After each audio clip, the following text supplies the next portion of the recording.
ಬೆಂಗಳೂರಲ್ಲಿ ಮತ್ತೊಂದು ರಾಕ್ಷಸಿ ಕೃತ್ಯವನ್ನ ಮೆರೆದಿರೋದು ಬಯಲಿಗೆ ಬಂದಿದೆ. ಹುಡುಗಿ ವಿಚಾರಕ್ಕೆ ಬಟ್ಟೆ ಬಿಚ್ಚಿಸಿ ಯುವಕನಿಗೆ ಗ್ಯಾಂಗ್ ಹಲ್ಲೆಯನ್ನ ಮಾಡಿದೆ.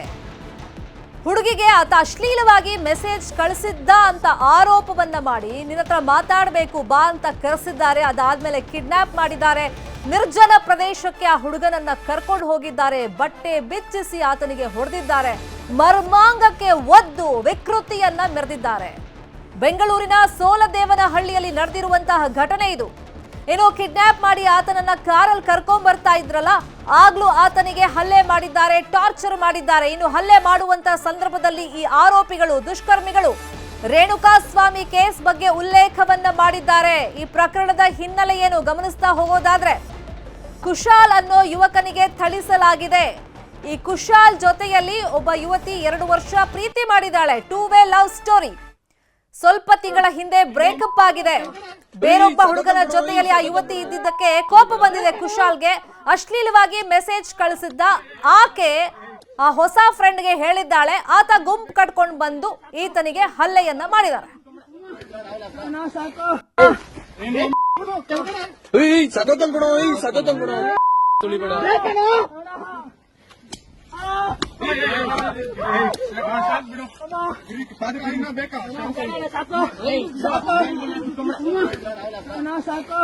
ಹಾಕಣ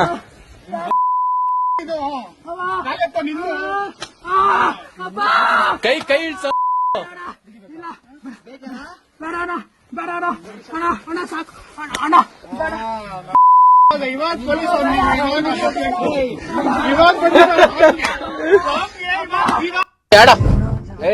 ಸಾಂಗಾಡೋ ಹೊಡಿತೀನಿ ಇವಾಗ.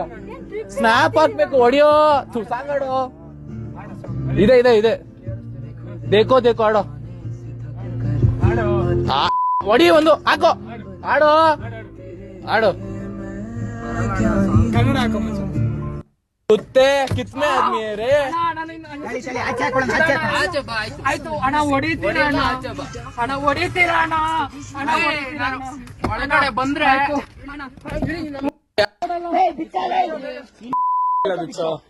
ಎಲ್ಲ ಕಡಿ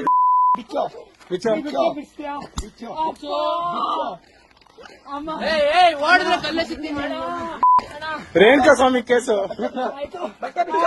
A1 A1 A2 A3 4 5 ಅಕ್ಕೀಸ್ ಮಾಡೋದೇನೋ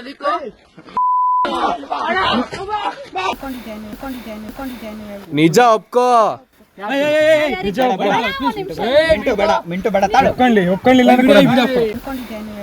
ಒಪ್ಕೋ.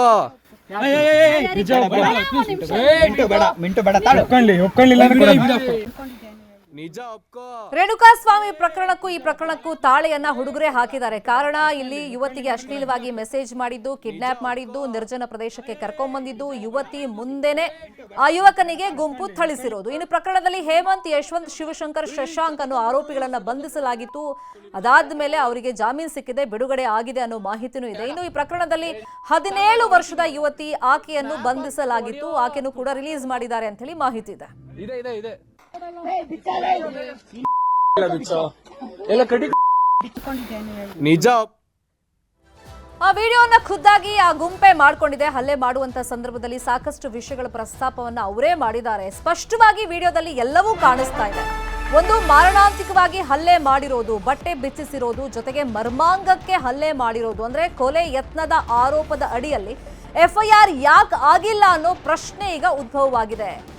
ಅಪಹರಣ ಮಾಡಿದ್ದಾರೆ, ಹಲ್ಲೆ ಮಾಡಿದ್ದಾರೆ, ಆ ಯುವಕನಿಗೆ ತೊಂದರೆ ಕೊಟ್ಟಿದ್ದಾರೆ, ಒತ್ತಡವನ್ನ ಹಾಕಿದ್ದಾರೆ, ಬೆದರಿಕೆಯನ್ನ ಹಾಕಿದ್ದಾರೆ. ಹೀಗೆ ಮೊದಲ FIR ನಲ್ಲೇ ಕೇಸನ್ನ ವೀಕ್ ಮಾಡಿಬಿಟ್ರ ಪೊಲೀಸರು. ಅಪರಾಧಿಕ ಹಿನ್ನೆಲೆಯ ಅಪರಾಧಿಗಳಿದ್ರು ಕೂಡ ನಿರ್ಲಕ್ಷ್ಯವನ್ನ ಪೊಲೀಸರೇ ಮಾಡ್ತಾ ಇದ್ದಾರ ಈ ಕೇಸಲ್ಲಿ ಅಂತ ಹೇಳಿ ಅನುಮಾನಗಳು ವ್ಯಕ್ತವಾಗ್ತಿದೆ. ಇನ್ನು ಆರೋಪಿ ಹೇಮಂತನ ಮೇಲೆ ಇದೇ ರೀತಿ ಹಲವಾರು ಕೇಸ್ಗಳು ಹಿಂದೆ ದಾಖಲಾಗಿದೆ. ಹಲವು ಬಾರಿ ಹಲ್ಲೆ ಕೇಸ್ಗಳಲ್ಲಿ ಈತ ಅಂದರ್ ಕೂಡ ಆಗಿದ್ದ. ಕ್ರಿಮಿನಲ್ ಹಿನ್ನೆಲೆ ಇದ್ರೂ ಕೂಡ ಮತ್ತೊಂದು ಕೇಸಲ್ಲಿ ಈಗ ಆತನ ಮೇಲೆ ಸಾಕ್ಷಿ ಸಿಕ್ಕಿದ್ರೂ ಕೂಡ ಪೊಲೀಸರು ಯಾಕೆ ನಿರ್ಲಕ್ಷ್ಯ ಮಾಡ್ತಿದ್ದಾರೆ ಅಂತ ಹೇಳಿ ಪ್ರಶ್ನೆಗಳು ಉದ್ಭವವಾಗ್ತಾ ಇದೆ. ಮಾರಣಾಂತಿಕವಾಗಿ ಕಿಡಿಗೇಡಿಗಳು ಹಲ್ಲೆ ಮಾಡಿದ್ದಾರೆ. ಕೊಲೆ ಯತ್ನ ಆರೋಪದ ಅಡಿಯಲ್ಲಿ FIR ಯಾಕೆ ಆಗಿಲ್ಲ ಅಂತ ಹೇಳಿ ಪ್ರಶ್ನೆಗಳು ಉದ್ಭವವಾಗಿದೆ. ಇದೇ ವಿಷಯಕ್ಕೆ ಸಂಬಂಧಪಟ್ಟಂತೆ ಇನ್ನಷ್ಟು ಡೀಟೇಲ್ ಆಗಿ ಇನ್ಫಾರ್ಮೇಶನ್ ಕೊಡ್ತಾ ಹೋಗೋದಕ್ಕೆ ನೇರ ಸಂಪರ್ಕದಲ್ಲಿ ಕನೆಕ್ಟ್ ಆಗಿದ್ದಾರೆ ನಮ್ಮ ರಿಪೋರ್ಟರ್ ಮಂಜು ಇಲ್ಲಿ ಪೊಲೀಸರು ಯಾವ ಸೆಕ್ಷನ್ಗಳ ಅಡಿಯಲ್ಲಿ ಈಗ ಕೇಸನ್ನ ಹಾಕೊಂಡಿದ್ದಾರೆ, ಮತ್ತೆ ಕೊಲೆ ಯತ್ನ ಅಂತ ಯಾಕೆ ಮೆನ್ಷನ್ ಮಾಡಿಲ್ಲ ಅಂತೇಳಿ ಸಹಜವಾಗಿ ಒಂದು ಪ್ರಶ್ನೆ ಉದ್ಭವವಾಗುತ್ತೆ. ಮತ್ತೆ ಈ ಆರೋಪಿ ಹೇಮಂತ್ನ ಹಿಸ್ಟ್ರಿ ಏನ್ ಹೇಳುತ್ತೆ ಮಂಜು? ಶರ್ಮಿತಾ, ಖಂಡಿತವಾಗ್ಲೂ ಈ ಪ್ರಕರಣ ಏನಿದೆ ಇದು ರೇಣುಕಾಸ್ವಾಮಿ ಕೊಲೆ ಪ್ರಕರಣಕ್ಕೆ ಸಂಬಂಧಪಟ್ಟಂತೆ ಹೋಲಿಕೆ ಅಂತ ಏನಿರ್ತಕ್ಕಂಥದ್ದು. ಈಗ ಸದ್ಯಕ್ಕೆ ನಾವು ಸೋಲ್ದೇನಹಳ್ಳಿ ಪೊಲೀಸ್ ಠಾಣೆ ಮುಂಭಾಗದಲ್ಲಿ ಇರ್ತಕ್ಕಂಥದ್ದು. ನೀವೇನು ವಿಜುವಲ್ಸ್ ಅಲ್ಲಿ ನೋಡ್ತಾ ಇದ್ದೀರಾ, ಇದೇ ಸ್ಟೇಷನ್ನಲ್ಲಿ ಮೊನ್ನೆ 30ನೇ ತಾರೀಕು ಒಂದು FIR ಆಗುತ್ತೆ. FIR ಆಗಿ ಯುವಕ ಕುಶಾಲ್ ಈ ಸ್ಟೇಷನ್ಗೆ ಆಗಮಿಸಿ ನನ್ನ ಮೇಲೆ ಮಾರಣಾಂತಿಕ ಹಲ್ಲೆಯನ್ನು ಮಾಡಿದ್ದಾರೆ. ಜೊತೆಗೆ ಯುವಕರು 4-5 ಜನ ಸೇರ್ಕೊಂಡು ನನಗೆ ಬಟ್ಟೆ ಬಿಚ್ಚಿ ಥಳಿಸಿರ್ತಕ್ಕಂಥದ್ದು, ನನಗೆ ರಕ್ಷಣೆ ನೀಡಿ ಅಂತ ಹೇಳಿ ಇದೊಂದು ಸ್ಟೇಷನ್ಗೆ ಆಗಮಿಸ್ತಾನೆ. ಆದರೆ ವಿವರವಾಗಿ ಪೊಲೀಸ್ ಇನ್ಸ್ಪೆಕ್ಟರ್ ರಘು ಏನಿದೆ ಅವರು ಕಂಪ್ಲೀಟಾಗಿ ಮಾಹಿತಿಯನ್ನು ಪಡಿತಾ ಹೋಗಿದಾಗ ಯುವತಿಯೊಬ್ಬಳು 4 ಜನ ಹುಡುಗರನ್ನ ಕರ್ಕೊಂಬಂದು 4ರಿಂದ 5 ಜನ ಯುವಕರನ್ನ ಕರ್ಕೊಂಬಂದು ಒಂದು AGS ಲೇಔಟ್ ಅಂತ ಏನಿದೆ ಅಲ್ಲಿ ಒಂದು ಹಲ್ಲೆನ ಮಾಡಿರ್ತಕ್ಕಂಥದ್ದು, ನಿರ್ಜನ ಪ್ರದೇಶದಲ್ಲಿ ಹಲ್ಲೆ ಮಾಡಿರ್ತಕ್ಕಂಥದ್ದು. ಒಂದು ಕಡೆ ದರ್ಶನ್ ಶೆಡ್ನಲ್ಲಿ ಹೊಡೆದ್ರೆ ಇಲ್ಲಿ ಯುವಕರು ಫೀಲ್ಡ್ನಲ್ಲಿ ಕರ್ಕೊಂಬಂದು ಹೊಡೆದಿರ್ತಕ್ಕಂಥದ್ದು, ಬಟ್ಟೆ ಬಿಚ್ಚಿ ಹೊಡೆದಿರ್ತಕ್ಕಂಥದ್ದು. ಇನ್ನೊಂದು ವಿಚಾರ ಬೆಳಕಿಗೆ ಬಂದಿರ್ತಕ್ಕಂಥದ್ದು, ಯುವತಿ ಅಂದರೆ ಏನು ಬ್ರೇಕಪ್ ಆಗಿದೆ ಆ ಯುವತಿಯ ಮುಂದೆನೇ ಆ ಒಂದು ಹಲ್ಲೆನ ಮಾಡಿರ್ತಕ್ಕಂಥದ್ದು, ಕೋಲಿನಿಂದ ಹಲ್ಲೆ ಮಾಡಿರ್ತಕ್ಕಂಥದ್ದು. ಜೊತೆಗೆ ಆತನ ಏನೊಂದು ಎಷ್ಟು ಪರಿಪರಿಯಾಗಿ ಬೇಡ್ಕೊಂಡ್ರು ಕೂಡ ಹಲ್ಲೆ ಮಾಡಿರ್ತಕ್ಕಂಥದ್ದು, ಎದೆ ಮೇಲೆ ಕಾಲಿಟ್ಟಿರ್ತಕ್ಕಂಥದ್ದು, ಮರ್ಮಾಂಗಕ್ಕೆ ಹೊಡೆದಿರ್ತಕ್ಕಂಥದ್ದು, ಜೊತೆಗೆ ಕಾಲುಗಳಿಗೆ ಕೋಲಿಂದ ಹೊಡೆದಿರ್ತಕ್ಕಂಥದ್ದು. ಆತ ಎಷ್ಟು ಕಾರ್ನಲ್ಲಿ ಬೇಡ್ಕೊಂಡ್ರು ಕೂಡ ಆ ಯುವಕನ ಮತ್ತೊಂದು ವಿಚಾರ ಏನಂತಂದ್ರೆ, ಆ ಯುವಕರನ್ನ ಕರ್ಕೊಂಡು ಹೋಗ್ಬೇಕಾದ್ರೆ ಕಾರ್ನಲ್ಲಿ ಕುಂಡಿಸ್ಕೊಂಡು ಆಡುವಂತ ಟಾರ್ಚರ್ ಅನ್ನ ಕೊಡ್ತಾರೆ, ಅಲ್ಲೂ ಕೂಡ ಹೊಡೆದಿದ್ದಾರೆ. ಜೊತೆಗೆ ಇವರು ಯಾರ ಮಕ್ಕಳು ಅನ್ನೋ ರೀತಿಯಲ್ಲಿ ಪೊಲೀಸರು ಕೂಲಂಕುಷವಾಗಿ ತನಿಖೆಯನ್ನು ಕೂಡ ಮಾಡ್ತಾ ಇರ್ತಕ್ಕಂಥದ್ದು. ವಿಡಿಯೋ ಮುಖಾಂತರನೇ ಗೊತ್ತಾಗ್ತಿದೆ ಯಾವ ರೀತಿ ಹಲ್ಲೆ ಮಾಡಿದ್ದಾರೆ, ಕೊಲೆ ಯತ್ನ ಕೂಡ ಆಗಿರೋದು ಮೇಲ್ನೋಟಕ್ಕೆ ವಿಡಿಯೋದಲ್ಲಿ ಗೊತ್ತಾಗ್ತಾ ಇದೆ. ಈಗ ಯಾವೆಲ್ಲ ಸೆಕ್ಷನ್ ಮೇಲೆ ಪೊಲೀಸರು ಕೇಸನ್ನ ಹಾಕೊಂಡಿದ್ದಾರೆ, ಕೊಲೆ ಯತ್ನ ಅನ್ನೋದನ್ನ FIR ಅಲ್ಲಿ ಮೆನ್ಷನ್ ಮಾಡಿಲ್ಲ ಅಂತ ಮಾಹಿತಿ ಇದೆ. ಅಂದ್ರೆ ಪೊಲೀಸರೇ ಈ ಕೇಸನ್ನ ವೀಕ್ ಮಾಡೋದಕ್ಕೆ ಪ್ರಯತ್ನ ಪಡ್ತಾ ಇದ್ದಾರಾ, ನಿರ್ಲಕ್ಷ್ಯ ಮಾಡ್ತಾ ಇದ್ದಾರಾ? ಅದೇ ವಿಚಾರಕ್ಕೆ ಬರ್ತಾ ಇದ್ದೀನಿ ಶರ್ಮಿತಾ. ಏನಂತ ಹೇಳಿದ್ರೆ, ಯಾಕೆ 307 BNS ಅಡಿ 307 ಪ್ರಕರಣ ದಾಖಲಿಸಿಲ್ಲ? ಕೊಲೆ ಯತ್ನ ಸಂಪೂರ್ಣ ಕಾಣಿಸ್ತಿದೆ. ಆ ಹುಡುಗ ಬೇಡ್ಕೊಂಡ್ರು ಕೂಡ ಆ ರೀತಿಯಾಗಿ ಹೊಡೆದಿದೆ. ಪೊಲೀಸರು ಯಾಕೆ ನಿರ್ಲಕ್ಷ್ಯ ತೋರಿಸಿದ್ದಾರೆ? ಒಂದೇ ದಿವಸದಲ್ಲಿ ಬೇಳಾಗುವಂಥ ಏನು ಸೆಕ್ಷನ್ಗಳು ಯಾಕೆ ಮೆನ್ಷನ್ ಮಾಡಿದ್ದಾರೆ? ಬೇರೆಯವ್ರಿಗಾದ್ರೆ ಒಂದು ನ್ಯಾಯ, ಸಾಮಾನ್ಯ ಜನರಿಗಾದ್ರೆ ಒಂದು ನ್ಯಾಯನ ಆ ರೀತಿಯಲ್ಲಿ ಯಾಕೆ ಅಂತ ಹೇಳಿದ್ರೆ, ಖಂಡಿತವಾಗಿ ಒಂದೇ ದಿವಸದಲ್ಲಿ ಬೇಲ್ ಸಿಕ್ಕಿದೆ ಅಂದರೆ ಯಾವ ರೀತಿ ಸೆಕ್ಷನ್ಗಳನ್ನು ಹಾಕಿದ್ದಾರೆ? ಅದರಲ್ಲೂ ಕೂಡ ಸಾಕಷ್ಟು ಒಂದು ಕುತೂಹಲ ಏನಂತಂದರೆ, ಬೆಳಗ್ಗೆ ಅರೆಸ್ಟ್ ಮಾಡ್ತಾರೆ, ಸಂಜೆ ಒಳಗಡೆಗೆ ಎಲ್ಲರನ್ನು ಕೂಡ ಏನೊಂದು ಬೇಲ್ ಮೇಲೆ ಹೊರಗಡೆ ಕರ್ಕೊಂಡ್ಬರ್ತಾರೆ. ಆ ಯುವತಿಯನ್ನ ಒಂದು ಪ್ರಮುಖ ಆರೋಪಿಯಾಗಿದ್ದಂಥ ಯುವತಿಯನ್ನೇ ಒಂದು ಬಾಲ್ಯ ಅಪರಾಧಿಯಲ್ಲಿ ನಿಲ್ಲಿಸಿ ಅದನ್ನು ಕೂಡ ಒಂದು ನ್ಯಾಯಾಲಯಕ್ಕೆ ಒಪ್ಪಿಸಿ ಆಕೆಯನ್ನು ಕೂಡ ಬೇರೆ ರೀತಿಯಲ್ಲಿ ವಿಚಾರಣೆಯನ್ನು ಮಾಡಿ ಅವಳನ್ನು ಕೂಡ ಒಂದು ಬಾಲಮಂದಿರಗೆ ಕರ್ಕೊಂಡು ಹೋಗ್ತಾ ಇರ್ತಕ್ಕಂಥದ್ದು. ಸದ್ಯಕ್ಕೆ ಇನ್ನು ಇದೇ ವಿಚಾರವಾಗಿ ಸೆಕ್ಷನ್ಗಳನ್ನು ನೋಡೋದಾದ್ರೆ, ಏನು BNS 137 ಅಂದರೆ ಮನಸ್ಸೋ ಇಚ್ಛೆ ಅಲ್ಲಿ ಒಂದು, ಮತ್ತು 118 BNS 118 ಅಡಿಯಲ್ಲಿ, ಜೊತೆಗೆ 115 ಅಂತಂದರೆ ಕರ್ಕೊಂಬಂದು ಕಿಡ್ನಾಪ್ ಮಾಡಿ ಹಲ್ಲೆ ಒಂದು ಪ್ರಕರಣವನ್ನು ಕೂಡ ದಾಖಲಿಸಬೇಕಾದ ಅದು ಕೂಡ ಮಾಡಲಿಲ್ಲ. ಆದರೆ 352 ಅಂದರೆ ಪಬ್ಲಿಕ್ಕಲ್ಲಿ ಹೊಡೆದಿರ್ತಕ್ಕಂಥದ್ದು ಅನ್ನೋದ್ರ ಮಾತ್ರ ಸೆಕ್ಷನನ್ನು ಅಂದರೆ ಮಾಡಿರ್ತಕ್ಕಂಥದ್ದು. ಜೊತೆಗೆ 351/2 ಅದನ್ನು ಕೂಡ ಇಚ್ಛೆಯನ್ನು ಹೊಡೆದಿರ್ತಕ್ಕಂಥದ್ದು. ಅಂದರೆ 352 ಅಲ್ಲಿ BNS ಹೇಳುತ್ತೆ ಆತನನ್ನು ಕಿಡ್ನಾಪ್ ಮಾಡಿ ಬಂದು ನಿರ್ಜನ ಪ್ರದೇಶದಲ್ಲಿ ಸಾಮಾಜಿಕವಾಗಿ ಎಲ್ಲರ ಮುಂದೆ ಹೊಡೆದಿರ್ತಕ್ಕಂಥದ್ದು, ಅದು ಮಾತ್ರ ಆಗಿದೆ. ಆದರೆ ಕಿಡ್ನಾಪ್ ಪ್ರಕರಣ ಎಲ್ಲಿ ದಾಖಲಿಸಿರ್ತಕ್ಕಂಥದ್ದು 353 352 ಎರಡು ಹಾಕಿದ್ರೆ ಸಾಕ. ಜೊತೆಗೆ ಪೊಲೀಸರು ಎಲ್ಲೋ ಒಂದು ಕಡೆಗೆ ನಿರ್ಲಕ್ಷ್ಯನ ತೋರಿಸಿದಾರ. ಒಂದು ವೇಳೆ ಇಷ್ಟು ಜನ ಆರೋಪಿಗಳಿದ್ರೆ ಹೇಮಂತನ ಹಿನ್ನೆಲೆ ಏನು? ಹೇಮಂತ್ ಯಾರ ಮಗ?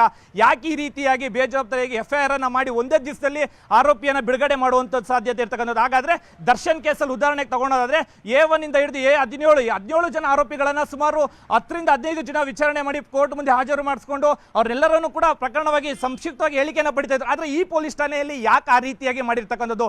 ಆ ವಿಡಿಯೋವನ್ನು ನೋಡ್ತಾ ನಿಜಕ್ಕೂ ಕೂಡ ಮನಸ್ಸೋ ಇಚ್ಛೆಯಾಗಿ ಯುವಕರು ಹಲ್ಲೆಯನ್ನು ಮಾಡಿರ್ತಕ್ಕಂಥದ್ದು. ಒಂದೇ ದಿವಸದಲ್ಲಿ FIRಗೆ ಬೇಲ್ ಸಿಗುತ್ತೆ ಅಂದ್ರೆ ಇದು ಯಾವ ರೀತಿ ಇವರು ಸ್ಟೇಟ್ಮೆಂಟ್ ಅನ್ನು ಮಾಡಿರ್ತಕ್ಕಂಥದ್ದು? ಆ ಯುವತಿಯನ್ನ ಬಾಲಮಂದಿರ ಒಂದೇ ದಿವಸದಲ್ಲಿ 17 ವರ್ಷದ ಅಪ್ರಾಪ್ತಿ ಆಕೆಯನ್ನು ಒಂದು ಜಡ್ಜ್ ಮುಂದೆ ಸಬ್ಮಿಟ್ ಅನ್ನು ಮಾಡಿ ಆಕೆಯನ್ನು ಕೂಡ ಬಾಲಮಂದಿರಲ್ಲಿ ಬಿಟ್ಟಿರ್ತಕ್ಕಂಥದ್ದು. ಒಟ್ಟಾರೆಯಾಗಿ ಈ ರೀತಿಯಾಗಿ ಎಲ್ಲೋ ಒಂದು ಕಡೆಗೆ ಪೊಲೀಸರು ಬೇಜವಾಬ್ದಾರಿ ತೋರಿಸಿದಾರ ಅಂದ್ರೆ ಪ್ರಕರಣಕ್ಕೆ ಎಲ್ಲೋ ಒಂದು ತಿರ್ಚಿದಾರ FIR ನಲ್ಲಿ ಅಂದು ಕೂಡ ಎದ್ದು ಕಾಣ್ತಾ ಇರ್ತಕ್ಕಂಥದ್ದು. ಸದ್ಯಕ್ಕೆ ಇದೇ ವಿಚಾರವಾಗಿ ಈಗಾಗಲೇ DCP ಸೈಯದುಲ್ಲಾ ಆದಾತ್ ಅವರು ಕೂಡ ಸಾಕಷ್ಟು ಮಾಹಿತಿಗಳನ್ನು ಇನ್ಸ್ಪೆಕ್ಟರ್ ಬಳಿ ಕೇಳ್ಕೊಂಡಿರ್ತಕ್ಕಂಥದ್ದು. ಗೃಹ ಸಚಿವರು ಕೂಡ ಇದಕ್ಕೆ ಒಂದು ಸ್ಪಂದನೆಯನ್ನು ನೀಡಿರ್ತಕ್ಕಂಥದ್ದು. ಇನ್ನು ಇದೇ ಪ್ರಕರಣಕ್ಕೆ ಸಂಬಂಧಿಸಿದಂತೆ ಈಗಾಗಲೇ ಬೇಲ್ ಮೇಲೆ ಏನು ಯುವಕರಿದ್ದಾರೆ ಆ ಯುವಕರನ್ನ ವಿಚಾರಣೆ ಮಾಡ್ತೀವಿ ಮತ್ತೊಮ್ಮೆ ಅಂತ ಕೂಡ ಗೃಹ ಸಚಿವರು ಹೇಳಿರ್ತಕ್ಕಂಥ. ಒಟ್ಟಾರೆಯಾಗಿ ಇದೇ ಪ್ರಕರಣಕ್ಕೆ FIR ಮೇಲೆ ಇನ್ನೂ ಏನಾದರೂ ಸೆಕ್ಷನ್ಸ್ಗಳನ್ನು ಹಾಕಿ ಅಥವಾ ಚಾರ್ಜ್ ಶೀಟ್ನಲ್ಲಿ ಅವರ ಹೆಸರುಗಳನ್ನು ಉಲ್ಲೇಖ ಮಾಡ್ತಾರೆ ಅಂತ ಕೂಡ ಕಾದು ನೋಡ್ಬೇಕಾಗಿರ್ತಕ್ಕಂಥದ್ದು. ಶರ್ಮಿತಾ, ಹೇಮಂತ್ ಅನ್ನೋ ಯುವಕನ ಹಿನ್ನೆಲೆ ಬಗ್ಗೆ ಏನ್ ಮಾಹಿತಿ ಸಿಕ್ಕಿದೆ ಮಂಜು? ಯಾಕಂದ್ರೆ ಸಾಕಷ್ಟು ಕ್ರಿಮಿನಲ್ ಆಕ್ಟಿವಿಟೀಸ್ ಅಲ್ಲಿ ಹಿಂದೆನೂ ಆತ ಅರೆಸ್ಟ್ ಆಗಿದ್ದ ಅಂತ ಮಾಹಿತಿ ಇದೆಯಲ್ಲ, ಸೊ ಈ ಪ್ರಕರಣದಲ್ಲಿ ಆತನ ಇನ್ವಾಲ್ವ್ಮೆಂಟ್ ಮತ್ತೆ ಆತನ ಹಿಸ್ಟ್ರಿ ಏನ್ ಹೇಳುತ್ತೆ? ಶರ್ಮಿತಾ, ಹೇಮಂತ್ ಹಿನ್ನೆಲೆ ನೋಡೋದಾದ್ರೆ ಈ ಹಿಂದೆ ಕೂಡ ಈತ ಅರೆಸ್ಟ್ ಆಗಿ ಬೇಲ್ ಮೇಲೆ ಹೊರಗಡೆ ಬಂದಿದ್ದ. ಯಾಕೆ ಈ ರೀತಿಯಾಗಿ ಹೇಮಂತ್ ಸೋಲ್ದನಹಳ್ಳಿ ಪೊಲೀಸ್ ಠಾಣೆಯಲ್ಲಿ ಈ ರೀತಿಯಾಗಿ ಒಂದು ಆಟವನ್ನು ಆಡ್ತಾ ಇದ್ದಾನೆ, ಅಥವಾ ಆತ ಯಾರಾದರೂ ಹಿರಿಯರ ಆಫೀಸರ್ಗಳ ಮಗನ ಅಥವಾ ದೊಡ್ಡ ವ್ಯಕ್ತಿಯ ಮಗನ ಅನ್ನೋ ರೀತಿಯಲ್ಲಿ ತನಿಖೆಯನ್ನು ಕೂಡ ಮಾಡ್ತಾ ಇರಬೇಕು. ಯಾಕೆ ಅಂತ ಹೇಳಿದ್ರೆ ಆದ್ರೆ ಈ ಒಂದು ವಿಚಾರವಾಗಿ ಹೇಮಂತ್ ಹಿನ್ನೆಲೆ ನೋಡ್ತಾ ಹೋದ್ರೆ ಸಾಕಷ್ಟು ಅವನ್ನ ಒಂದು ಹಿಸ್ಟ್ರಿಯನ್ನು ತೆಗಿತಾ ಹೋದಾಗ ಇದು ಒಂದೇ ಪ್ರಕರಣ ಅಲ್ಲ, ಸಾಕಷ್ಟು ಪ್ರಕರಣದಲ್ಲಿ ಈತ ಬೇಕಾಗಿರುವಂತಹ ಆರೋಪಿಯನ್ನು ಕೂಡ ಕಂಡು ಬರ್ತಾ ಇದೆ. ಸದ್ಯಕ್ಕೆ ಆರೋಪಿಗಳ ಫೋಟೋಗಳನ್ನು ಎಲ್ಲೂ ಕೂಡ ರಿವೀಲ್ ಮಾಡ್ತಾ ಇಲ್ಲ ಪೊಲೀಸರು.